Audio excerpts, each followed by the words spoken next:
علشان اتعودت دايما لما اروح مكان لازم انت تبقى معايا فيه، فتعالى معايا النهاردة نروح المسرح القومي.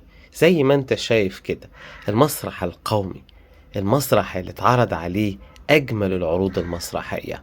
النهاردة هنتفرج على الدكتور يحيى الفخراني والعرض المسرحي الملك لير.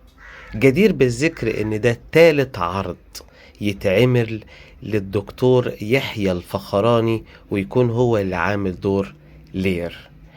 المسرحيتين اللي فاتوا كانوا رائعين، والمخرجين بتوعهم كانوا رائعين جدا جدا.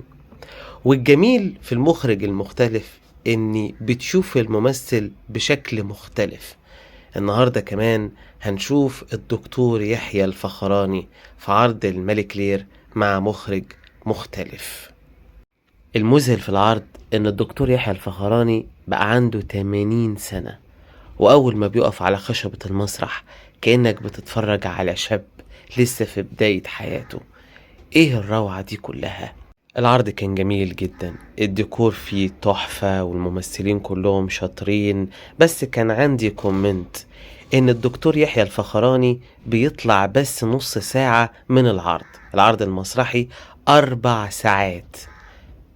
كنا بنستناه، كان بيوحشنا، لأن المشاهد اللي هو فيها كانت من أجمل المشاهد، وأداؤه كان يخطفك.